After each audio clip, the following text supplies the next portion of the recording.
simply started out of going to church on a regular Sunday as a kid at the age of 10, 11, 12. And I would see this elderly gentleman, Mr. John Hector. He was playing the saxophone in church, and I was fascinated by him playing it on an average Sunday, regular Sunday, midweek service, and that caught my attention in the moment.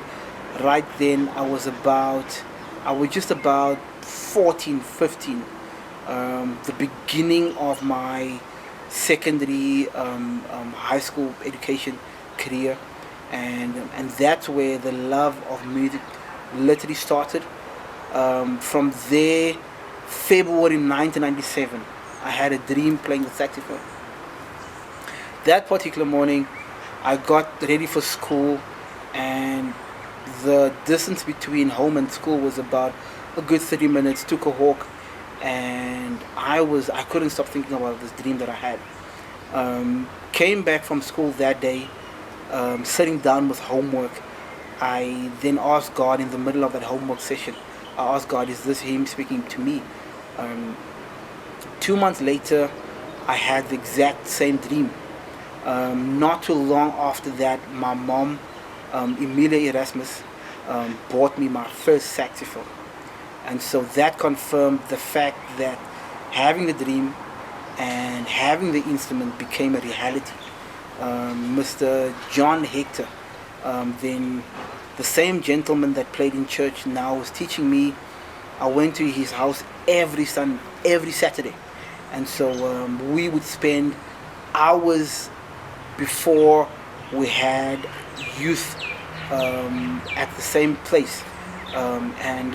Whilst other youth members were playing outside, I had to be focused on him teaching me.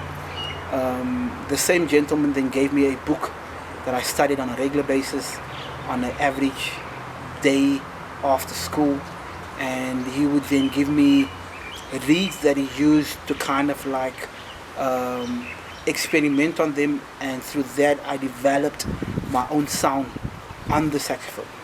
Music, first of all, music inspired me in such a way that I saw that as a vehicle to communicate, because as a child growing up I was a very introverted child, and so it caused me to use it as a tool to communicate. Became one in the moment, and so to be more a bit technical, the moment you start on saxophone, it's quite difficult to develop your tone and your technique, your hand technique, and your ambition. And so the moment I touch it, it's like as if I've played the horn before.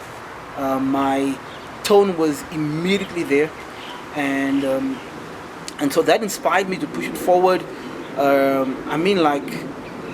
Coming from Mitchells Plain, it's a high crime area, high crime, drug abuse community, in various avenues of such. And so to get out of that community, it's kind of hard, because some people see that as the end result. And so music has taken me out of that, and music has taken me into places that I've never thought that I could be. It has taken me into places that people you only see on television. And so music has inspired me to travel abroad into various other spaces of life. Professional career started, there was a gentleman by the name of Kenny Gamble that had a group called Voices, a gospel group in Cape Town. And so he was friends with my brother, and so my brother brought him one day home, and he introduced me to Kenny. And Kenny, then my brother told Kenny that I'm playing saxophone, and Kenny was quite, enticed by that. And I said to Kenny, well, I'm still practicing and still learning. And he said to me, keep on playing, you just might play for Voices one day. And so I think a good couple of months later, or maybe a year or two later, I played for Voices, and that was one of the hardest selling groups, gospel groups in Cape Town. And so being in that kind of space and that kind of platforms just emerged me to be on many gospel platforms and stages in Cape Town. And so the There was a lot of work that I had to put in practicing the songs, knowing the songs, how to conduct yourself on stage, what happens during sound check, the dress code, the band conversation, the band communication on stage, and so that was where the professional career started.